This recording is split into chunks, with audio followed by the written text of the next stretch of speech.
Stopp Justizkorruption. Stop corruption judiciaire.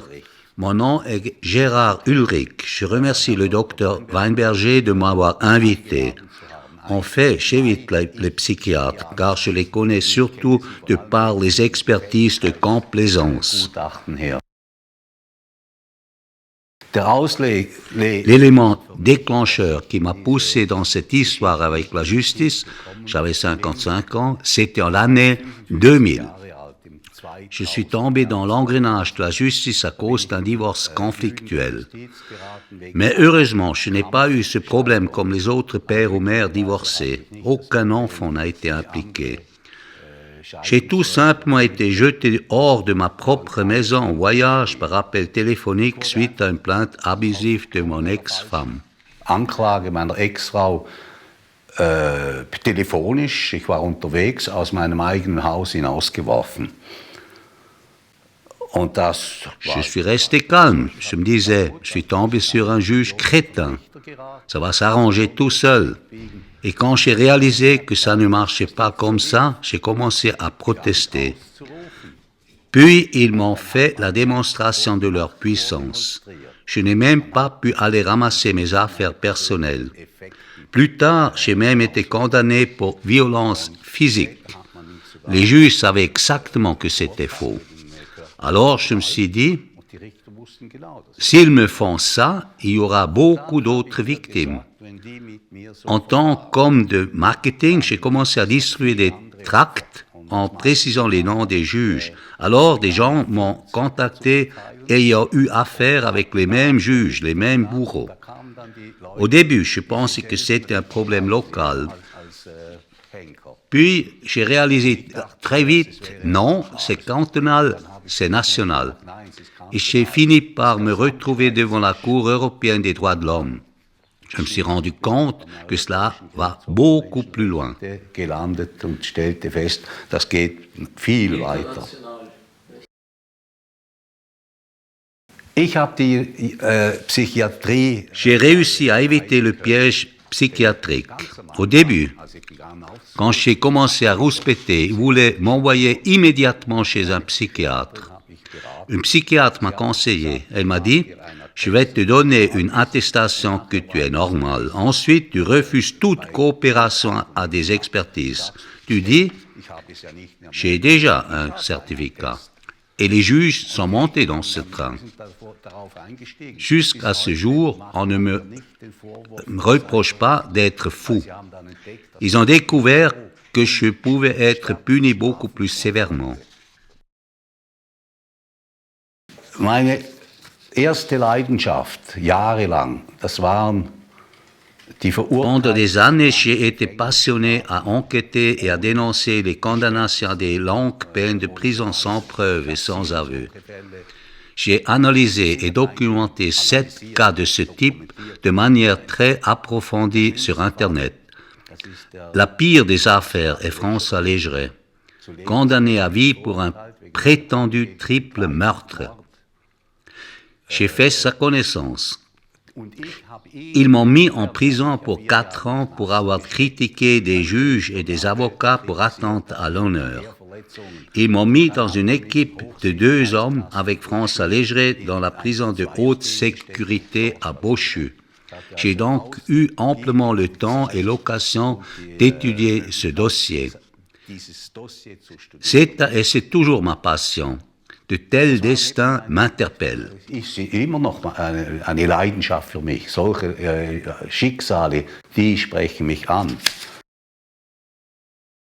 Die Zusammenhänge zu verstehen, muss ich sagen, sind die Pour comprendre les contextes, je dois dire que les cas de corruption sont peut-être les plus révélateurs. Je suis moi-même tombé sur une très grosse affaire en 2004. Vous vous souvenez peut-être de la première guerre du Golfe en 1990.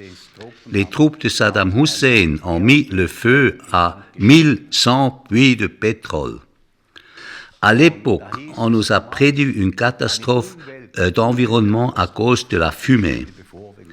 Il a fallu 3 mois pour éteindre un puits de pétrole en feu. Il fallait percer le trou en biais, laisser couler le sable dans le forage, puis le puits s'est tari. Il fallut recommencer à forer. Et puis il y a eu un inventeur intelligent. Il a découvert qu'on pouvait mettre une sorte de dé à coudre sur la flamme, remplie d'azote liquide pour étouffer la flamme. Et la deuxième invention était un système de blocage, un cône que vous insérez dans le trou de forage avec un segment de plomb qui est écarté et bloqué par la pression de l'huile qui jaillit du bas, avec un robinet intégré. Mit eingebautem Hahnen konnte man also innerhalb von Minuten eine Erdölquelle löschen, eine brennende Erdölquelle löschen und wieder anzapfen. Il était donc possible d'éteindre un puits de pétrole en feu en quelques minutes et de l'exploiter de nouveau. L'inventeur m'a contacté. C'est en 2004 que Joseph Ferraillé m'a contacté. Il vit sur la côte d'Azur. C'est alors que j'ai commencé à m'y intéresser. Il a offert ses brevets pour 30 millions de dollars par extinction de puits. Red Arrows, avec leur vieille technologie, facturait 120 millions par puits éteint. Ist aber übers Ohr gehauen worden. Mais il s'est fait escroquer. Le Koweït a assumé. Ce pays a passé un accord pour utiliser les brevets. Mais ce sont les Irakiens qui ont dû payer. Pétrole contre nourriture, tel était le titre du programme. Le tout s'est déroulé à Genève. Ce sont surtout les Américains comme Rumsfeld, l'ancien secrétaire à la Défense, qui était lié à l'industrie pétrolière, et le vice-président Dick Cheney. Et en France, ce fut Édith Cresson, le premier ministre Mitterrand, remplacé plus tard par Chirac. Tout ce monde en a profité. En Suisse, le plus important blanchiment d'argent s'est réalisé. L'UBS était la principale banque qui lavait l'argent. À l'époque, 2 hommes siégeaient au conseil d'administration de l'UBS. C'était Christoph Blocher, je ne sais pas si vous le connaissez, et Johann Schneider-Ammann, notre ancien ministre de l'économie. Chacun avait une entreprise battant de l'aile. Ils ont utilisé leur société en difficulté pour blanchir l'argent. Ils sont devenus milliardaires du jour au lendemain avec leurs entreprises délabrées. Blocher a pu construire une centaine d'usines chimiques en Chine avec l'argent qu'il a tiré en tant que membre du conseil d'administration. Verwaltungsrat abserviert hat, mehr als 100 chemische Fabriken in China bauen. J'ai un frère d'armes. Il s'appelle Marc-Étienne Burdet. Il a travaillé sur ce sujet de manière beaucoup plus approfondie que moi. In 2006-2007 sind wir verurteilt worden. En 2006-2007, nous avons été condamnés. Nous, les 3 meneurs, nous avons été condamnés à 10 ans de prison ferme pour calomnie, diffamation. Eh oui. La plupart des gens ne se plaignent même pas quand la vérité est dévoilée. Ils font profil bas. En l'espèce, il y avait le notaire à Genève qui avait instrumenté les contrats pour détourner l'argent escroqué, Pierre Motu. Il n'habite même plus à Genève. Il est multimilliardaire et vit maintenant à Monaco et à Londres. Il a également été nommé chevalier de la Légion d'honneur par Chirac en signe de gratitude. Der lebt heute nicht mal mehr in Genf, der ist Multimilliardär, lebt in Monaco und in London heute. Und der hat geklagt. Et il a intenté un procès. Il était en fait le principal plaignant. C'est là que nous avons ramassé le plus. Nous avons fait face pendant 2 semaines au procureur général du canton de Vaud. À l'époque, je me disais, c'est un idiot. Il doit comprendre ce qu'il entend et voit dans les dossiers. Nous avions soumis toute la documentation. Il doit comprendre ce que s'est passé.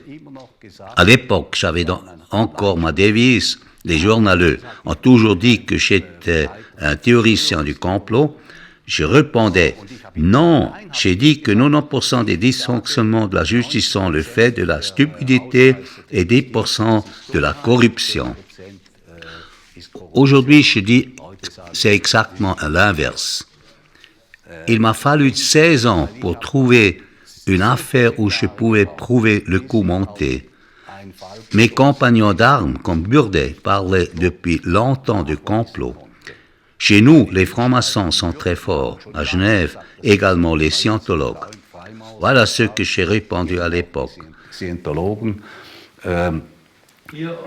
ja, und ich habe immer gesagt, ich spüre schon, dass es etwas gibt, aber ich... Je sens qu'il y a quelque chose, mais je n'ai pas la preuve. Il m'a fallu 16 ans avant de pouvoir le prouver. Au fait, c'est un film vidéo que Volker Hoffmann et Klaus Overhoff ont réalisé sur ce procès où je prouvais l'existence de la conspiration maçonnique. Jetzt zu den Kategorien der Justizopfer. Die weitaus größte... Passons aux catégories de victimes de la justice. La catégorie de loin la plus importante, ce sont les enlèvements d'enfants. Dans notre pays, la PA s'en occupe. Les autorités de protection de l'enfant et de l'adulte. C'est une escroquerie sémantique à parler d'une autorité de protection. Les pères et les mères qui sont trompés, massacrés, c'est de loin le plus grand groupe de victimes de la justice. Il y a aussi les personnes âgées qui sont maltraitées. Aujourd'hui, je m'occupe de façon très intensive d'une dame de 95 ans, Rita Rosenstiel. Là aussi, il y a des abus. Ensuite, il y a l'internement. Nous avons le petit internement, article 59, et le grand internement, article 64. En Allemagne, vous n'avez en fait que le grand internement. Seuls les très grands criminels, c'est-à-dire les meurtriers et les violeurs, sont donc internés chez vous. Nous avions moins de 300 détenus internés il y a quelques années. Vous rattrapez lentement la Suisse. Aujourd'hui, vous avez environ 600 détenus, si je me souviens bien. Vous avez une population 10 fois plus grande. La Suisse ne compte pas 600 prisonniers internés. Die Schweiz hat nicht 600 Sicherheitswarte. Wir haben 900, etwa 900. Und ich habe Leute kennengelernt. Nous en avons environ 900.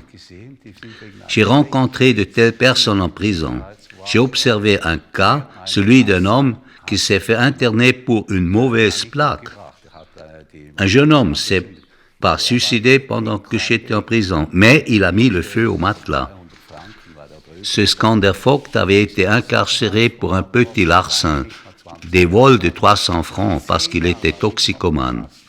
Il n'avait même pas 20 ans. Après 10 ans, il était toujours en prison. En signe de protestation, il a mis le feu au matelas de sa cellule en béton à plusieurs reprises. Il était complètement isolé. Il n'était pas dans l'exécution normale de la peine, mais dans une cellule en béton en isolement. Pour la troisième fois, quand il m'a mis le feu à sa cellule, j'étais en prison et je pouvais faire des recherches sur l'affaire de l'intérieur. J'ai parlé à des prisonniers qui étaient incarcérés dans le cachot pendant cette nuit. C'était un homicide, mais c'était bien sûr étouffé. La psychiatrie joue un rôle énorme dans le cas des internés, comme dans le cas des enlèvements d'enfants. Et je dirais que la psychiatrie est également malmenée dans les affaires de corruption. Le cas bavarois Molat est un exemple de corruption. Die Justiz braucht die Psychiatrie, sie missbraucht sie in großem... La justice a besoin de la psychiatrie. Elle y abuse à grande échelle. C'est une arme.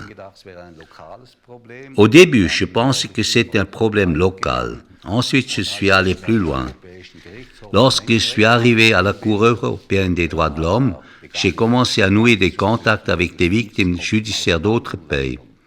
J'ai commencé à collectionner ces décisions de Strasbourg. J'ai vérifié les statistiques et j'ai constaté que sur les 60 000 plaintes déposées chaque année, seul 1% est validé. Ainsi, 99% des plaignants souffriraient de quérulence. Il doit y avoir un très, très grand problème. Puis je me suis dit qu'il y avait aussi la Déclaration universelle des droits de l'homme des Nations unies. Quelqu'un doit bien contrôler que ces règles sont appliquées. Il y a en effet le haut commissaire des Nations unies pour les droits de l'homme à Genève. Là, je n'ai pas beaucoup d'expérience, je connais moins de 10 cas. À titre d'essai, j'ai moi-même déposé une plainte contre la Suisse pour censure illégale de l'Internet. Et que se passe-t-il si quelqu'un se trouve devant le haut-commissaire des Nations Unies pour les droits de l'homme? Il ne se passe rien du tout. Vous ne recevez même pas d'accusé de réception et de numéro de procédure comme c'est le cas à Strasbourg. Là-bas, le plaignant reçoit un accusé de réception et un numéro de procédure pour commencer. Et puis il se dit « Ah, ils prennent ça au sérieux ».